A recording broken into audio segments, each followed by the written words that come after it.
जय श्री राम मित्रों। आज हम सती के संदेह और श्री राम की परीक्षा की कथा सुनेंगे। एक बार देवी सती भगवान शिव जी के साथ कैलाश पर विराजमान थी।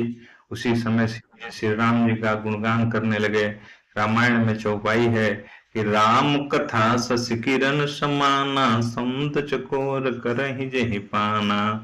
ऐसे ही संशय किन्न भवानी, महादेव तब कहा बखानी। अति विचित्र रघुपति चरित, जानहि परम सुजान।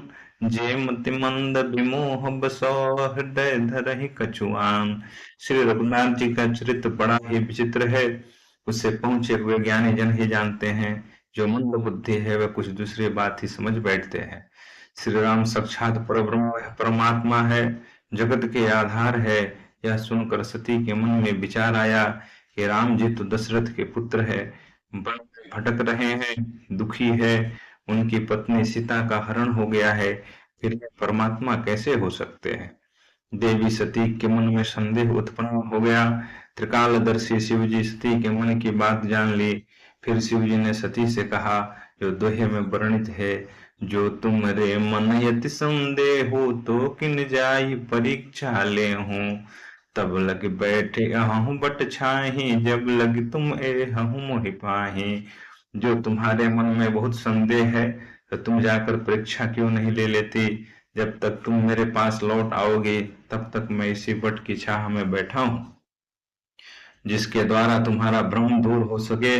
विवेक के द्वारा सोच समझकर तुम वही करना। शिव जी की आज्ञा पाकर सती चली और मन में सोचने लगी कि क्या करूं। इधर शिव जी ने ऐसा अनुमान किया कि अगर मेरे समझाने से भी सती का संदेह दूर नहीं हुआ, तब विधाता ही उल्टे है, अब सती का कुशल नहीं है। हुई है सोई जो राम रच राखा, को करि तर्क बढ़ावे शाखा। अस कहीं लगे जपन हरि नामा, गई सती जहाँ प्रभु सुख धामा। जो कुछ राम जी ने रच रखा है वही होगा। और शिव जी भगवान का नाम जपने लगे और सती जी वहां गई जहां राम जी थे। सती जी ने माता सीता का रूप धारण कर लिया। जब माता सती प्रभु श्री राम के निकट पहुंची, उस समय प्रभु श्री राम माता सीता को वन में ढूंढ रहे थे और विलाप कर रहे थे। जैसे ही सती वहां पहुंची, राम जी पहचान गए और बोले कि हे भवानी, आपको प्रणाम। आप अकेले वन में कैसे, महादेव जी कहाँ है। श्री राम जी के कोमल वचन सुनकर सती जी को बड़ा संकोच हुआ और वो चुपचाप शिव जी के पास चली और मन में विचार कर रही है कि मैं जाकर शिव जी को क्या कहूंगी। मैंने शिव जी का कहा न माना। सती के हृदय में अत्यंत जलन पैदा हो गया। रामायण में चौपाई है, मैं शंकर कर कहा न माना, निज ज्ञान राम पर आना। जाई उतरे अब देव हूँ कहाँ, और उपजायति दारुण दाहा। श्री रामचंद्र जी ने जान लिया कि सती जी को दुख हुआ है। तब प्रभु श्री राम ने अपना कुछ प्रभाव प्रकट किए। सती जी जब महादेव जी के पास जा रही थी, तो उन्होंने रास्ते में देखा कि श्री रामचंद्र जी, सीता जी और लक्ष्मण जी उनके आगे चले जा रहे हैं।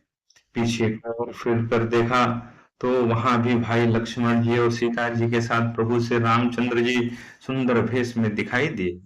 वे जिधर देखती है उधर श्री रामचंद्र जी विराजमान है और सचतुर सिद्ध मुनीश्वर उनकी सेवा कर रहे हैं। यह वृतांत रामायण के चौपाई में उल्लेखित है। फिर चितवा पीछे प्रभु देखा, सहित बंधु सिय सुंदर वेगा। जहाँ चित वहीं तहाँ प्रभु आसीना, से वहीं सिद्ध मुनीस प्रवीणा। देखे शिव बुद्धि विष्णु अनेका, यमित प्रभाव एक ते एका।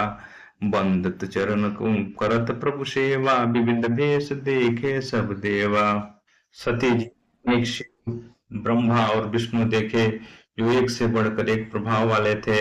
उन्होंने देखा कि भांति भांति का भेष धारण किए हुए सभी देवता श्री रामचंद्र जी की चरण वंदना और सेवा कर रहे हैं। सती जी ने देखा कि अनेकों वेश धारण किए हुए देवता प्रभु श्री राम का पूजा कर रहे हैं, परंतु श्री रामचंद्र जी का दूसरा रूप कहीं नहीं देखा। सीता सहित रघुनाथ जी बहुत से देखे, पर उनके भेष अनेक नहीं थे। रामायण में चौपाई है, सोई रघुबर सोई लक्ष्मण सीता, देखी सत्य भये सविता।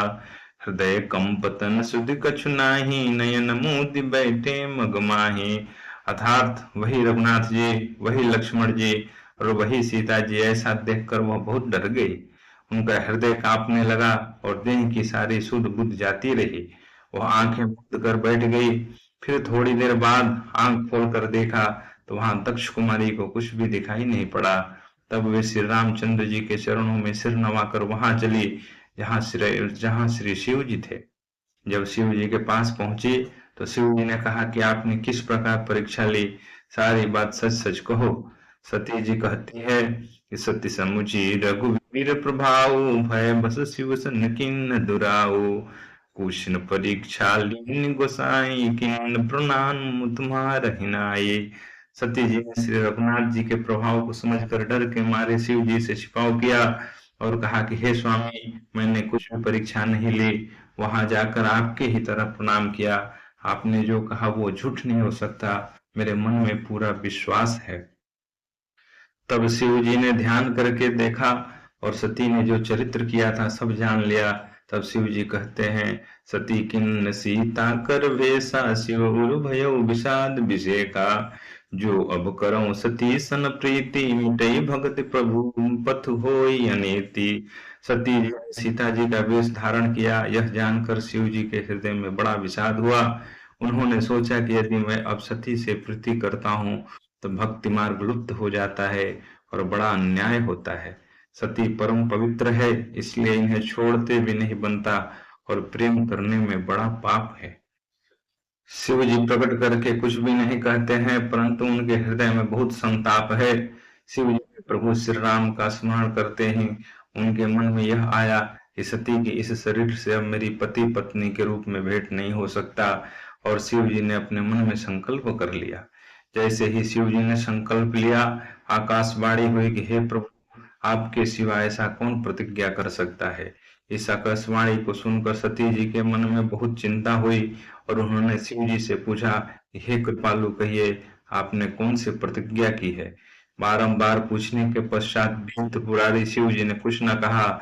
शंकर रुख अवलोक भवानी, प्रभु मोहि तजु हृदय फुलानी। शिव जी का रुख देखकर सती जी जान गई कि प्रभु ने मेरा त्याग कर दिया है। फिर शिव जी सुख देने वाली कथा कहते हुए कैलाश पहुंच गए और वहां जाकर शिव जी अपने अपार और अखंड समाधि में लग गए। हर हर महादेव, जय श्री राम।